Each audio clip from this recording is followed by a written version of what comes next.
কোনো সময় দেখা যায় হাত বা পায়ের অবস্থান বেঁকে যায়, হঠাৎ করে দেখা গেল হাত বেঁকে গেল। ঠিক ওই অবস্থান থেকে জোর করে সেটা সোজা করতে না যেয়ে বরং যে অবস্থানটা আছে সে অবস্থানটাকে ঠিক রেখে পেশেন্টের বা যে আহত হলো তাকে স্বাভাবিকভাবে কোনো একটা স্বাস্থ্য কমপ্লেক্সে নিয়ে যাওয়ার। অ্যাক্সিডেন্ট হয়ে যাওয়ার পরে তাৎক্ষণিক করণীয়টা কি? আসলে যে কোনো একটা অ্যাক্সিডেন্ট যদি ঘটে যায়, সাপোজ একটা যদি মেজর ট্রমা বা কোনো হাত পা ভেঙে গেছে, বাইরে কিন্তু ইনজুরি নাই, এই ধরনের ঘটনা কিন্তু ঘটে যে বাইরে ইনজুরি নাই কিন্তু তার হাত পা, যেমন পাটা ভেঙে গেল, বাইরে ইনজুরি নাই কিন্তু সে পা দিয়ে দাঁড়াতে পারছে না, ইমিডিয়েটলি সেই সব ক্ষেত্রে আমরা যেটা মনে করি যে কোনো একটা কাস্ট বা যেটা সহজে বলা যায় কাঠ বা বাঁশ দিয়ে পুরো পাটাকে একবারে সোজা স্ট্রেইট রাখা, যে কোনো হাতের কাছে যা আছে সেগুলো দিয়ে আপাতত সেটাকে দড়ি দিয়ে গামছা দিয়ে বেঁধে এটাকে স্ট্রেইট রাখা এবং কাছাকাছি হসপিটালে যাওয়া, এটা একটা খুবই গুরুত্বপূর্ণ জায়গা। আবার কোনো সময় দেখা যায় হাত বা পায়ের অবস্থান বেঁকে যায়, হঠাৎ করে দেখা গেল হাত বেঁকে গেল। ঠিক ওই অবস্থান থেকে জোর করে সেটা সোজা করতে না যেয়ে বরং যে অবস্থানটা আছে সে অবস্থানটাকে ঠিক রেখে পেশেন্টের বা যে আহত হলো তাকে স্বাভাবিকভাবে কোনো একটা স্বাস্থ্য কমপ্লেক্সে নিয়ে যাওয়ার পরে তার ব্যবস্থাটা করা, এটা গুরুত্বপূর্ণ। আর যদি আমরা দেখি যে ইউজুয়ালি মানে ইনজুর্ড হওয়ার পরে ওপেন ইনজুরি বা কেটে গেছে, ছিঁড়ে গেছে, সেগুলো তো আসলে মানে ইমিডিয়েটলি ইমার্জেন্সি ডিপার্টমেন্টে যেতে হবে, সেটা তো আমাদের এই মুহূর্তে খুব একটা কিছু করার নেই। কিন্তু যেগুলো ট্রমাটাইজড পেইন থাকে, যেমন বাইরে থেকে বোঝা যায় না, ব্লান্ট ট্রমা বলি আমরা সাধারণত, তো এই ধরনের ব্যথা কিন্তু অ্যাক্সিডেন্টের সময় দেখা যায় অতটা বোঝা যায় না, কিছু একটা ইনসিডেন্ট মুহূর্তের মধ্যে ঘটে গেল, ব্যথা নাই, অথচ সে যখন বাড়ি গেল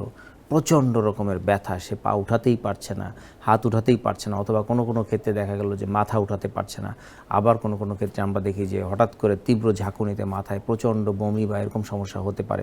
ব্যথার সাথে, এই ঘটনাগুলো ঘটে। তো এই ঘটনাগুলোর ক্ষেত্রে আমি বলবো যে খুবই সতর্কতার সাথে মানে জিনিসগুলোর ব্যাপারে সিদ্ধান্ত নিতে হবে। বিশেষ করে যদি আমরা অঙ্গের কোনো জায়গায় দেখি প্রচণ্ড ব্যথা, যদি সেইটা একেবারে উপরের দিকে হয়, যেমন হাড় এবং অঙ্গটা কাছাকাছি, যেমন পায়ের নিচের দিকে একেবারে হাড় এবং মাংসগুলো খুবই কাছাকাছি, সেই সব জায়গায় আমরা ঠান্ডা বা বরফ কম্প্রেশন অথবা ঠান্ডা পানি ঢালতে পারি, এগুলো কিন্তু তাৎক্ষণিক কিন্তু এটা পেইন রিলিফ হিসাবে কাজ করতে পারে। খুবই গুরুত্বপূর্ণ একটা বিষয়। জয়েন্টসের কাছে যেগুলো ইনজুরি থাকবে সেই জায়গাগুলোতে আমরা ঠান্ডা পানি, বরফ ব্যবহার করতে পারি, সেটা কিন্তু মারাত্মকভাবে ব্যথার ওষুধ তো আমরা এমনিতেই খাবো, ওষুধ আমরা দোকানে গেলে বা চিকিৎসক দেখালে আমাদের ওষুধ দেবে, সেটা খাবো, কিন্তু সেটাই কিন্তু এনাফ না।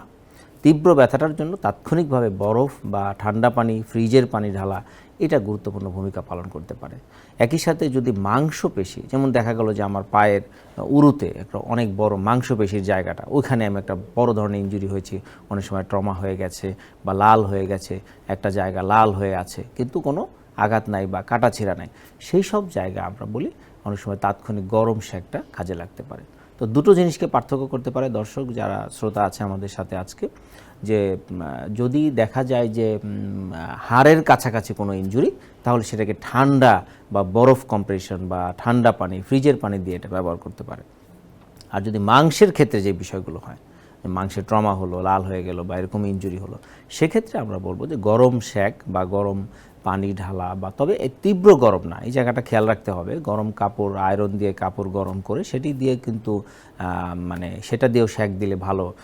হয়। অনেক সময় দেখা যায় হট ওয়াটার ব্যাগ আছে, বাইরে কিনতে পায়, অনেকে ব্যবহার করে, ইলেকট্রিক ব্যাগ আছে, সেগুলো দিয়ে অনেক সময় অনেকে দেয়, তো সেইটা কিন্তু একটু আরামদায়ক হবে। পাশাপাশি ব্যথার নাশক ঔষধ যেগুলো চিকিৎসকরা দেয় সেটা সে সেবন করতে পারে।